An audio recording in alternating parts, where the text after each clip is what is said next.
Bismillahirrahmanirrahim. Assalamualaikum warahmatullahi wabarakatuh. Sobat Gelora Indah Lestari, alhamdulillah pagi hari ini di hari Senin yang sangat ceria, cerah, tanggal 11 Januari 2021. Saya Dodi dari Gelora Indah Lestari bersama dengan sahabat saya Galih datang main-main ke Fakultas Usuluddin Universitas Islam Negeri Sumatera Utara untuk bincang-bincang santai dengan kakanda saya Al-Ustadz Profesor Hazi Muzakir PhD. Persahabatan kami dengan Profesor Muzakir PhD, atau lebih tepatnya saya panggil adalah Kanda Profesor, sudah terjalin sejak tahun 2005. Alhamdulillah sudah lebih kurang 15 tahun ya, dan alhamdulillah kakanda saya ini juga di akhir bulan Desember 2020 baru saja diberikan amanah oleh Fakultas Usuluddin sebagai wakil dekan 3 ya di Universitas Islam Negeri Sumatera Utara, Fakultas Usuluddin dan Studi Islam, atau lebih keren disingkat FUSI ya. Alhamdulillah kita mau bincang-bincang santai seputar program kerja Wakil Dekan 3, dan sebelum kita mulai saya akan coba membacakan riwayat singkat Al-Ustadz Profesor Hazi Muzakir PhD. Kanda saya ini S1-nya adalah di Fakultas Usuluddin UINSU, S2-nya juga di UINSU, dan S3 di Universitas of Malaya Kuala Lumpur. Jadi yang sepengetahuan saya juga, kanda saya ini sudah menjadi guru besar profesor di Fakultas Usuluddin di usia yang relatif muda, di umur 45 tahun lebih kurang ya. Dan jam terbang beliau ini sudah, kalau istilah saya, sudah worldwide, sudah mendunia, sudah keliling ke mancanegara. Kalau untuk Nusantara atau domestik jangan ditanya lagi ya, sudah keliling Nusantara dan sudah sering juga dipanggil oleh perusahaan-perusahaan yang besar. Apalagi di 2018 Al-Ustadz Profesor Hazi Muzakir PhD diberikan kepercayaan oleh PPME Amsterdam untuk mengisi dakwah selama 42 hari di Eropa Barat ya di tahun 2018. Alhamdulillah. Langsung kita sapa Al-Ustadz Profesor Hazi Muzakir PhD. Selamat pagi Kanda. Assalamualaikum warahmatullahi wabarakatuh. Waalaikumsalam warahmatullahi wabarakatuh. Alhamdulillah. Gimana kabarnya Kanda? Baik, alhamdulillah ya. Tentu pagi hari ini saya dan kita semua bersyukur kepada Allah Subhanahu wa taala. Kita senantiasa diberikan Allah kesehatan, keafiatan, sehingga kita selalu bisa untuk menjalani kehidupan ini dengan baik.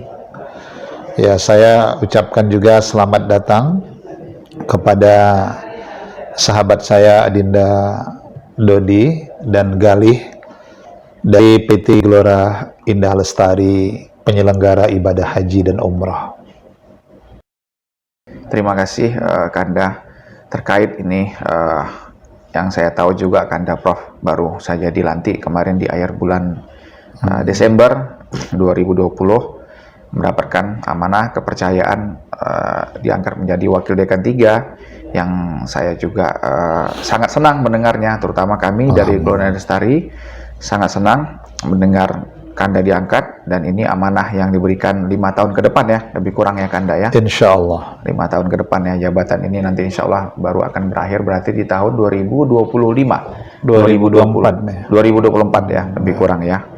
Jadi terkait dengan tugas dan amanah sebagai WD3 di bidang kemahasiswaan dan kerjasama ya, Kanda ya, ini visi dan misi ke depan ini apa yang ingin dilakukan untuk meningkatkan kerjasama, kualitas mahasiswa, dan juga mungkin lebih tepatnya kalau istilah kami di swasta ini, job description-nya apa sih sebenarnya WD3 ini? Kami mau tanya dulu, apa sih job desk-nya? Kita selalu mengatakan apa sih job desk, lepas itu mungkin Kanda bisa menjelaskan rencana kerjanya nanti, apa yang akan dilakukan. Ya, terima kasih ya. Jadi memang di dalam dunia perguruan tinggi, termasuk kami di UINSU kita, karena memang setiap warga UINSU harus merasa memiliki ya, dan merasa bertanggung jawab untuk sama-sama bekerja sama dan memajukan UINSU kita ini menjadi lebih baik lagi, bahkan berstandar kelas internasional. Itu merupakan harapan kita ke depan. Nah, terkait dengan itu tentu ini adalah tanggung jawab dan kerja keras bagi kami semua, baik itu para guru besar, para dosen, tenaga pendidik ya, dan semua unsur yang ada di UINSU ini sangat bertanggung jawab. WD3 atau Wakil Dekan 3 itu tugasnya adalah bidang kemahasiswaan dan kerjasama. Dan tugas ini sebenarnya sangat mulia juga, Adinda Dodia, kalau dikerjakan dengan penuh keikhlasan. Nah, karena perguruan tinggi tidak terlepas dari tridharmanya: pendidikan, pengajaran, kemudian penelitian, bahkan pengabdian masyarakat. Nah, saya juga merasakan ini amanah yang diberikan Allah Subhanahu wa taala lewat pimpinan kita, Rektor UIN Sumatera Utara, Profesor Dr. Syahrin Harahap MA.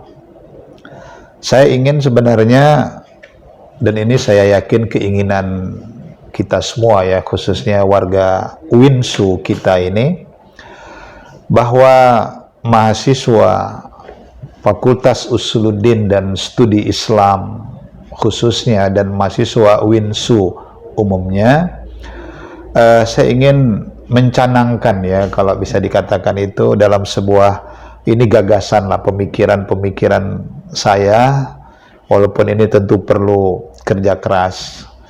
Ada 5 hal yang ingin kita canangkan untuk mahasiswa PUSI UINSU ini. Yang pertama, keinginan yang sangat besar bagaimana mahasiswa PUSI itu adalah mahasiswa yang profesional dia. Ya, profesional itu dalam arti mereka berilmu, mumpuni ya dalam bidang keilmuan yang mereka tekuni. Karena kita ada jurusan ilmu Al-Quran dan tafsir. Ada berapa jurusan tadi? Ada 5 program studi kita. 5 program studi ya. Ilmu Al-Quran dan tafsir, kemudian ada sejarah agama-agama, kemudian akidah dan filsafat Islam, kemudian pemikiran politik Islam ya, dan juga ilmu hadis itu di tingkat S1. Dan di tingkat S2 juga sudah ada program studi ilmu Al-Quran dan tafsir, kemudian program studi ilmu hadis, bahkan ilmu hadis sudah sampai ke tingkat S3. Bahkan ke depan ya PUSI atau Fakultas Usuluddin dan Studi Islam juga ingin membuka program-program S2, S3 pada program-program studi lainnya. Nah, sebenarnya mahasiswa PUSI itu adalah mahasiswa yang sangat banyak potensi-potensi yang bisa dikembangkan. Nah, maka sebagai WD3 saya ingin bagaimana mereka profesional lah ya, berilmu, berpengalaman, dan memiliki kearifan juga tentunya sesuai bidangnya, yang bidang Al-Quran, yang bidang hadis ya.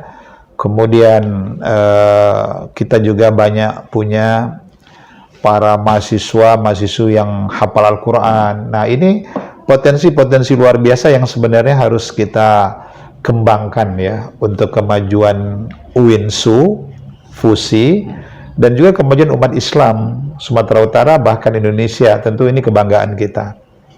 Yang kedua, saya itu bermimpi juga di Dodi, yang ingin mereka ini selain profesional, yang kedua juga adalah mereka ini produktif ya. Arti produktif itu mampu memproduk lah gagasan, pemikiran, bahkan karya-karya tulisan ya, baik dalam bentuk tulisan biasa atau sampai kepada tingkat jurnal, sehingga mereka produktif dan sesuai dengan potensi mereka.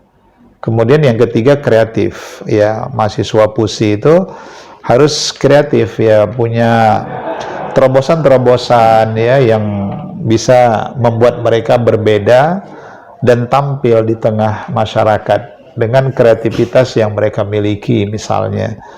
Kemudian entrepreneurship juga. Nah, ini berjiwa bisnis ya, karena Rasulullah SAW juga pebisnis yang luar biasa. Jadi kita inginkan ke depan ya, bagaimana mereka juga mendalami dunia entrepreneurship.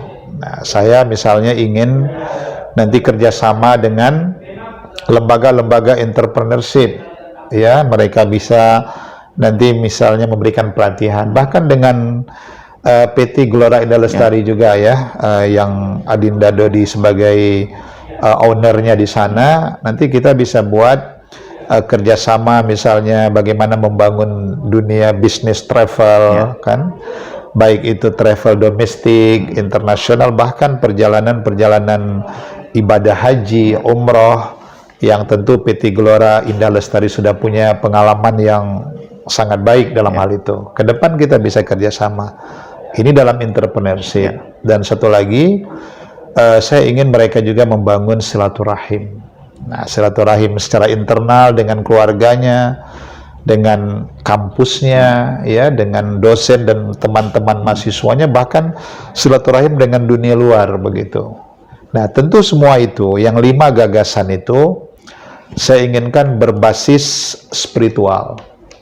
Karena UINSU kita mengembangkan konsep wahdatul ulum, kesatuan ilmu, baik yang bersifat integratif, kolaboratif, sehingga lahirlah nanti ilmu-ilmu yang transdisipliner ya. Ini merupakan cita-cita besar kita yang disebut dengan wahdatul ulum. Jadi semua itu kesatuan ilmu yang berbasis kepada Al-Quran.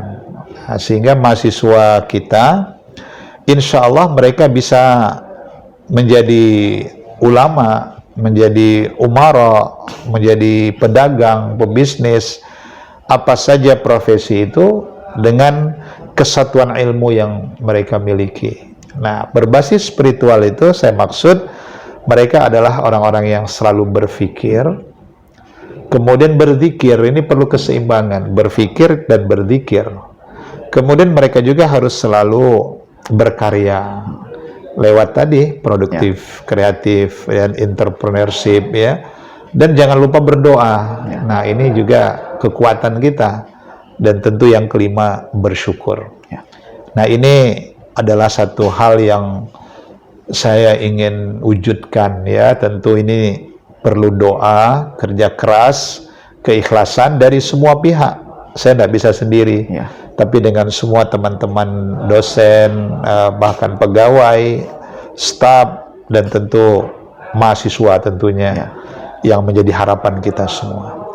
Ya, tentunya Kanda di sini kita berbicara mungkin kolaborasi ya. Jadi kalau kami selalu menyebut itu adalah teamwork. Jadi tim itu singkatan dari together, everybody achieve more. Jadi tadi memang kolaborasi harus bersama. Nah, kita ketahui saat ini Kanda Prof. Muzakir, perkembangan teknologi juga sudah sangat cepat sekali. Terjadi pergeseran di masa COVID ini tadi, dari yang tadinya offline ke online. Pergeseran ini luar biasa sekali, membawa kita perubahan juga sangat begitu cepat. Yang tadi ya kita masih dengan sistem yang lama offline, sekarang bergeser menjadi online. Nah, kita ketahui ke sana bersama ini, Prof. Gen ini terbagi menjadi 4 sebenarnya saat ini. Jadi saya ini dengan Kanda Prof ini termasuk gennya gen X.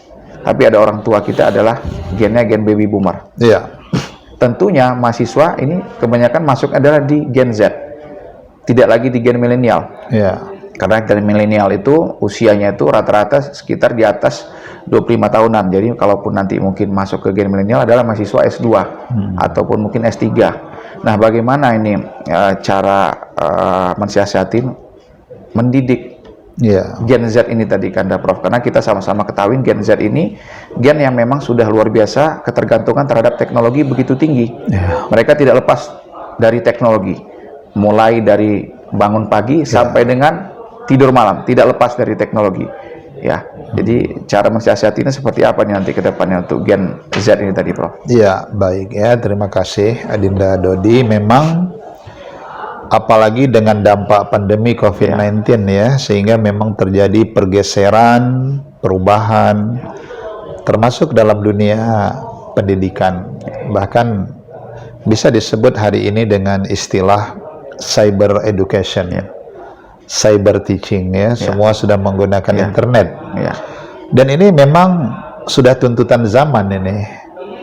Ya, dan para peramal masa depan itu Alvin Toffler misalnya, John Naisbitt itu sudah bicara tentang ini pada 10-20 tahun lalu, bahwa nanti pada suatu masa manusia itu akan berada pada zona yang disebut zona mabuk teknologi. Nah, manusia hidup pada gelombang informasi yang sangat hebat, bahkan manusia berselancar di dunia maya. Ini sebuah fakta hari ini. High tech, teknologi tinggi, walaupun kita mengalami low touch, rendahnya sentuhan hati, yang bisa membawa pergeseran moralitas. Ini tantangan kita. Nah, maka tentu dalam menghadapi globalisasi teknologi, telekomunikasi dan sebagainya ini, saya pikir yang perlu dibangun itu adalah ketauhidan. Nah, jadi kita ingin terutama para mahasiswa kita, mereka harus memiliki dasar yang sangat kuat, itulah tauhid, keimanan. Jadi kalau orang sudah bagus keimanannya, setidaknya dia sudah punya daya tahan. Nah, dia sudah punya daya tahan, daya juang, itulah iman tadi, dia menjadi imun, dan itu menjadikan dia aman dari serangan, godaan, tantangan, walaupun dunia sudah di ujung jari hari ini, tapi dia sudah punya daya tahan itu, sehingga dia bisa memfilter. Nah, jadi dengan keimanan itu, dia harus bisa membedakan yang baik, yang buruk, karena semua sudah bisa dilihat pada hari ini, tapi kan ada batas. Nah, tentu saya ingin katakan bahwa mahasiswa kita ke depan, bahkan masyarakat ya, harus membangun ketauhidan, keimanan yang kuat. Nah, sehingga dengan keimanan itu nanti muncul kesadaran. Nah, dia akan sadar gitu, mana yang baik dan tidak. Dan dari kesadaran itu muncul tatanan moral. Nah, itu yang saya pikir harus kita jadikan senjata kita hari ini. Akhlak yang terutama nih, Prof ya. Benar, jadi berakhlak ya. Oke, Prof, ini terkait dengan jargon Winsu kita. Kenapa sih disebut Winsu kita ini? Winsu kita ini ya disebut Pak Rektor kami ya, Pak Prof. Dr. Syahrin itu, bahwa supaya semua kita ini ya, baik itu dosennya, semua pegawainya, stafnya itu, mahasiswanya, harus merasa memiliki bahwa ini adalah rumah kita, inilah tempat kita, dan jadikanlah ini sorga yang terindah bagi kita hari ini. Sehingga semua orang harus merasa nyaman begitu ya. Dosennya nyaman memberikan ilmu, mahasiswanya nyaman menuntut ilmu, pegawainya merasa nyaman bekerja dalam suasana kekeluargaan, kedekatan, dan lingkungan yang kondusif. Nah, maka kalau kita semua sudah merasa ini adalah Winsu kita, kita harus semua mempersembahkan yang terbaik. Nah, itu ya, walaupun tentu kelebihan kekurangan itu kan selalu berdampingan. Nah, dengan konsep Winsu kita itu, bagaimana kalau ada yang kekurangan, nah yang kelebihan itu menutupi kekurangan, yang kekurangan merasa bisa menerima ya, untuk mendapatkan ya sesuatu yang lebih baik dari orang yang punya kelebihan, sehingga terbangun sikap keterbukaan dan sebagainya. Masanya saya kuliah ini Kanda Prof, dulu ini disebutkan, setahu saya IAIN ini. Jadi berubah menjadi Winsu ini sudah berapa lama, dan kenapa dari IAIN berubah menjadi Winsu ya? Baik, jadi salah satu memang perubahan besar itu ketika di zaman Pak Rektor almarhum Allahyarham Prof. Fadil Lubis ya. Dan sebenarnya para rektor juga selalu ingin menggagas kemajuan demi kemajuan. Jadi setiap rektor pada zamannya selalu ingin menjadikan IAIN itu dulu menjadi yang terbaik begitu. Dan kemudian sampai di zamannya almarhum Prof. Fadil berubah. Kenapa? Karena kita ingin IAIN itu juga mampu membangun ilmu-ilmu lain. Nah, itu yang tadi ada istilah transdisipliner itu ya. Sehingga ada ilmu kesehatan masyarakat. Sekarang kita sudah ada program itu. Ada ekonomi ada juga, fakultas ekonomi dan bisnis Islam. Ada fakultas ilmu sosial dan sebagainya itu. Dan ini insya Allah akan terus berkembang. Nah, sehingga berubahlah dari IAIN tadi menjadi Universitas Islam Negeri begitu. Oke, sahabat Gelora Enda Lestari, alhamdulillah bincang-bincang santai di pagi hari ini dengan kakanda saya Al Ustadz Profesor Haji Muzakir PhD sudah rampung, sudah selesai. Insya Allah Kanda Prof, kami tunggu nantinya undangan untuk kerjasama dengan PT Gelora Enda Lestari, baik dari sisi bidang kemahasiswaannya, magang kerja, dan entrepreneurship. Khususnya nanti kami tunggu, kami dengan senang hati nanti berkolaborasi dengan Wakil Dekan 3 Fakultas Usuluddin dan Studi Islam UINSU atau disebut FUSI ya, kurang lebih seperti itu Kanda Prof. Kami tunggu bincang selanjutnya, insya Allah kita akan adakan kembali nantinya mungkin dengan WD 1 ataupun mungkin dengan WD 2 ya, dan dengan dekan dan bahkan kalau memungkinkan dengan Pak Rektor nanti. Dengan Pak Rektor kita akan buat kembali. Dan sahabat Gelora Enda Lestari, nanti silakan lihat aktivitas YouTube kami terbaru ya dengan Al Ustadz Profesor Haji Muzakir PhD. Nanti mohon di like, subscribe, and share juga ya. Terima kasih Kanda, bincang-bincang santainya dengan senang hati. Insya Allah kita bisa lakukan kembali. Amin. Assalamualaikum warahmatullahi wabarakatuh. Waalaikumsalam warahmatullahi wabarakatuh.